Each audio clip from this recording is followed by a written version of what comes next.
Mr. Roy, the office bearers of the society which organized or is organizing the 8th Indian Magazine Congress, eminent editors, publishers, ladies and gentlemen. It's indeed a great privilege to be here amongst all of you today. I had given a commitment last year that I would try and be present at the conference which took place in Mumbai, but unfortunately, because of certain circumstances, I was not able to make it. And this time I committed to the organizers that come what may, I will not stand you up a second time, especially when you've taken the trouble of organizing the conference here in Delhi.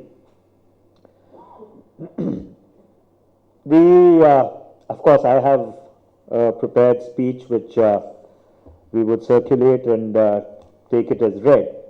But I was struck by what Mr. Roy had to say about the theme of the conference, and he described it as innovation to win, if I heard that correctly. I think nobody really has a difficulty or a quibble with innovation per se. Innovation or change is possibly the only constant in the march of human society. But equally important as innovation is our ability to stay the course. Because only if innovation is coupled with the determination and the conviction to be able to stay the course, that is what brings about long-term, real and sustainable change, which then has an impact on bettering the lives of people or even changing the content and character of the businesses which all of us do in our respective lives. Unfortunately, if innovation becomes a shortcut for a cut and run, then I think neither do we do justice to the word innovation, and nor do we do justice to people who have reposed their confidence or they reposed their faith in the change which you sought to bring about through innovation. So I guess while innovation is very important, it is also equally important that there has to be an element of continuity and there has to be a staying of the course.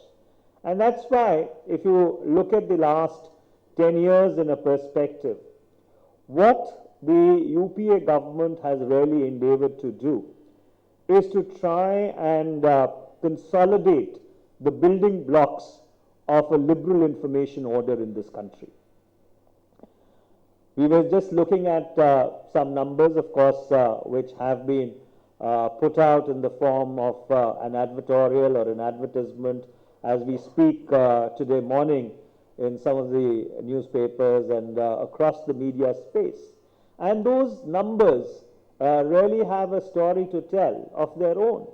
In 2004, if you look at television, there were about 164 odd television channels in this country.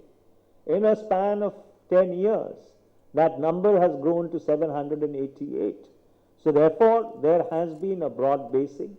There has been a diversity of content which has been added to the media space.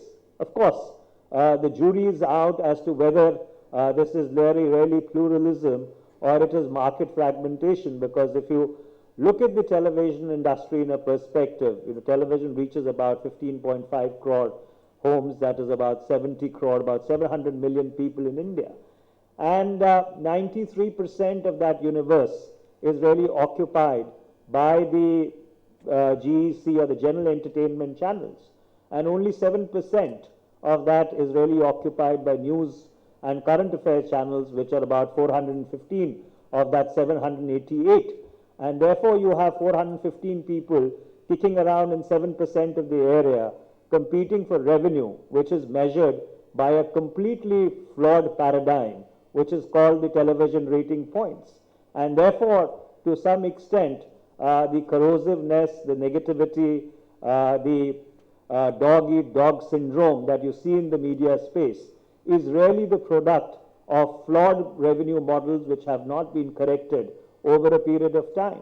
And that's what the UPA government in its second term endeavored to do. The entire exercise or the emphasis on digitization, which on one hand was to try and see as to how the consumer can get better or more diverse content by widening the entire pipe.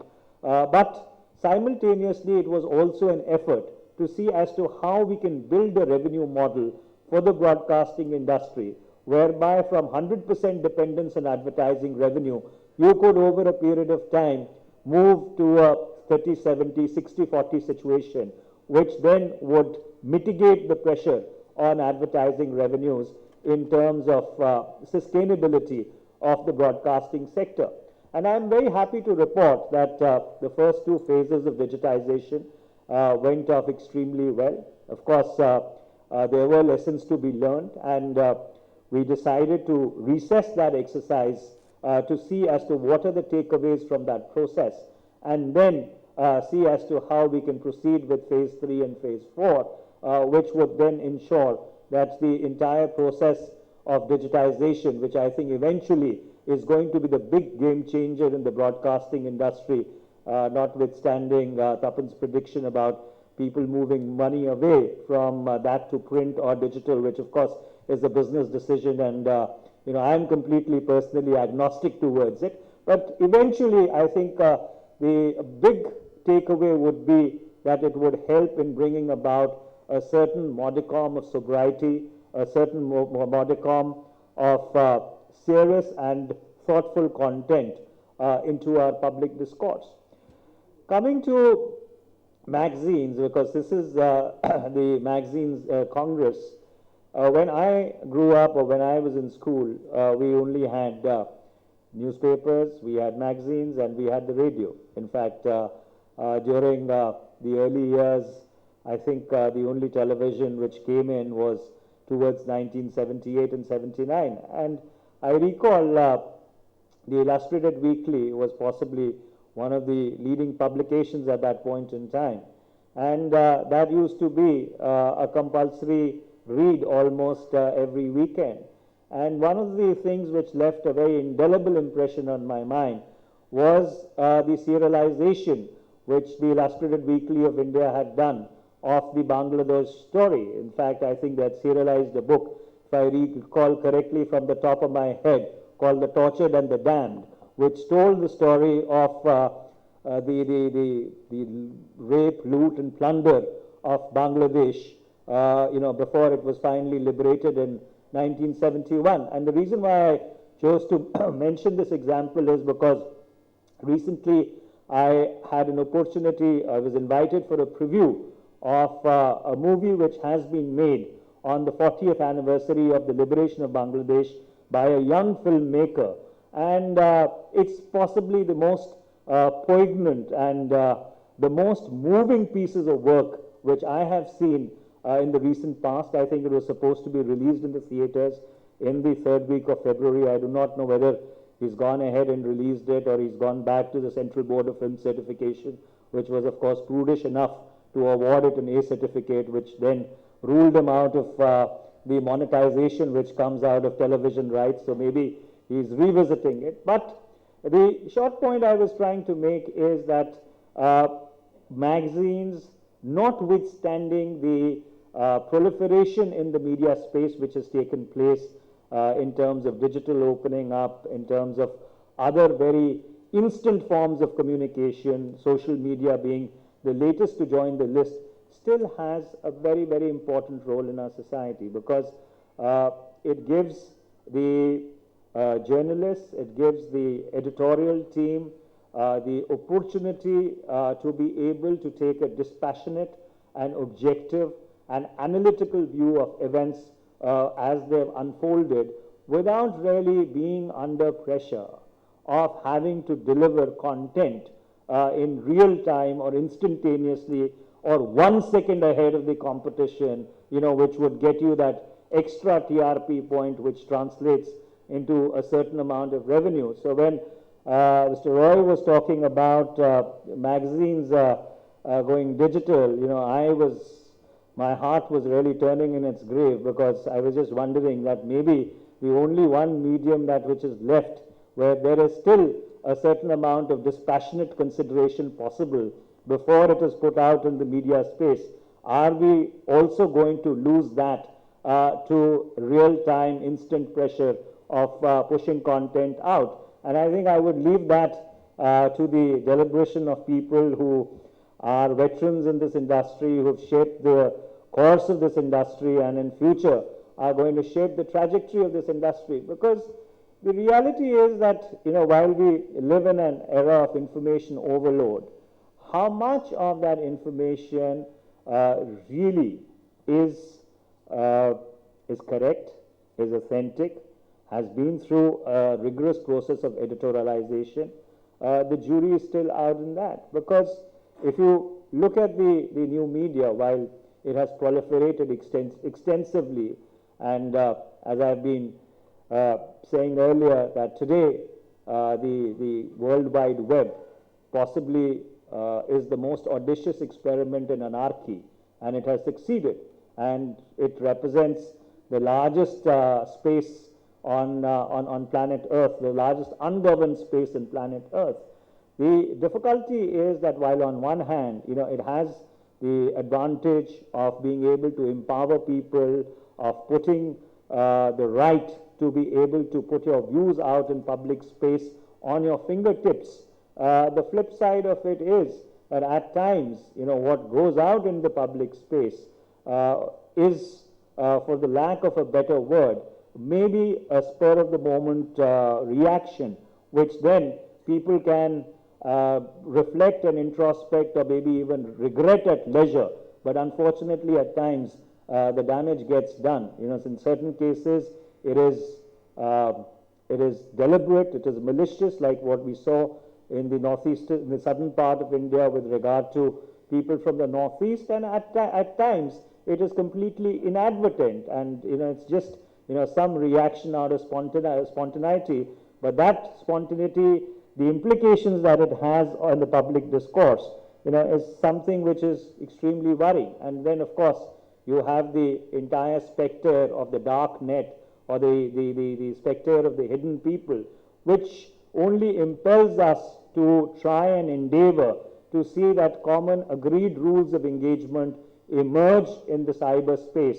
Because if we need to protect the freedom of this global commons as we know it, and we need to protect the World Wide Web, from being balkanized either on Westphalian lines or on civilizational lines, I think each and every person who believes in liberalism, who believes that the global commons, the World Wide Web, has been a huge instrument of empowerment, has been a game changer, I think has an equal stake in ensuring that we try and endeavor to see that agreed rules of engagement, which then are respected globally, emerge in the cyberspace also. And finally, coming to the print industry, notwithstanding the fact that iconic publications around the world have decided to go digital, they have shut shop, they have stopped printing. The print industry in India continues to register a very healthy CAGR.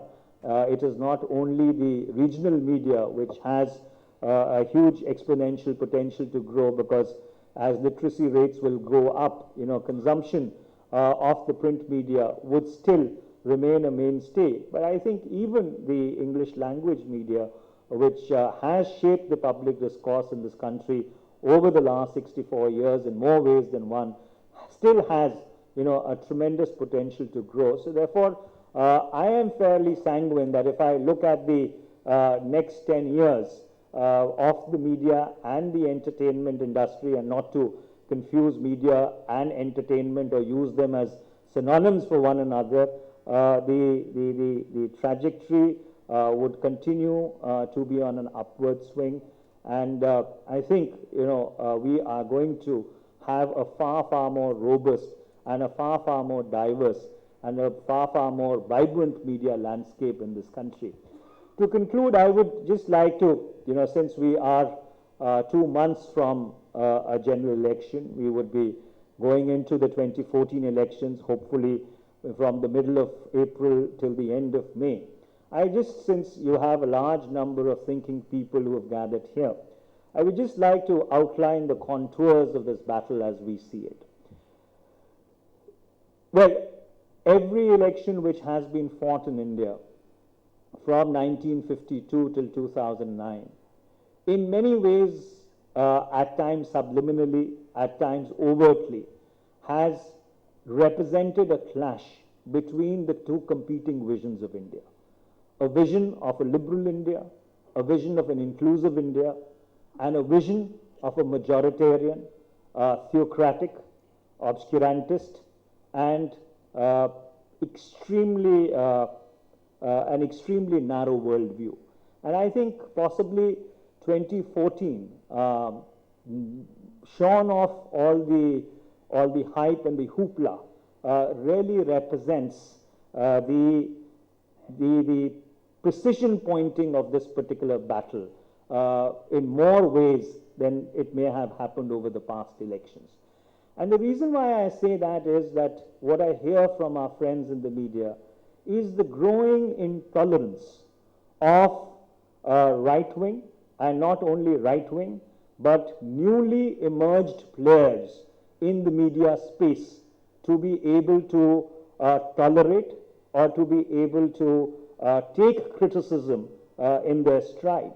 The manner in which very eminent editors have been hounded in the social media space, have been vilified, crucified, called names, well, we are quite used to it because that's par for the course, makes me extremely worried about the kind of tendencies which want to try and occupy center stage in this country.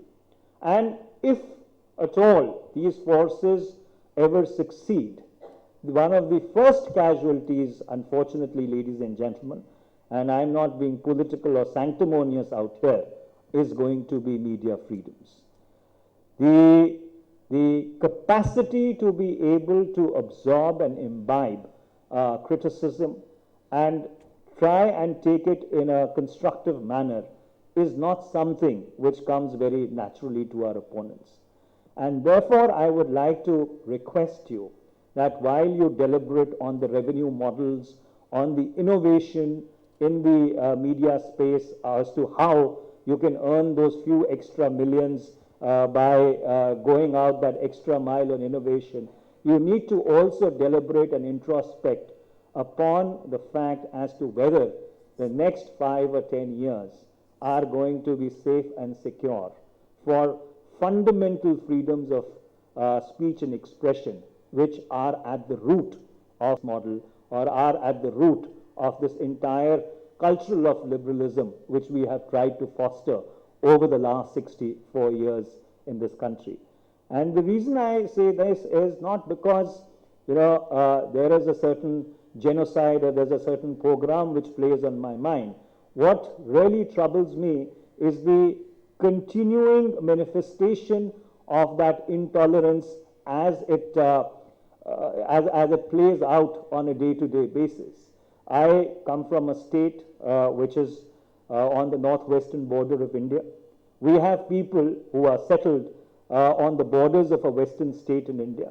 And the manner in which those people who have been settled there since 1965, have been hounded out, and the sheer sanctimoniousness or the hypocrisy with which the chief minister of that particular state yesterday tried to justify it by pushing the blame onto his officers is something which is possibly the greatest example of tongue-in-cheek, double-speak, and not really caring two hoots about the rights of people to be treated equally irrespective where they live or work in this country. So while you go along with your deliberations, I think these theocratic tendencies, and also whether innovation is not another buzzword for anarchy, I think also should factor in somewhere into your deliberations. Thank you very much for having me here this morning.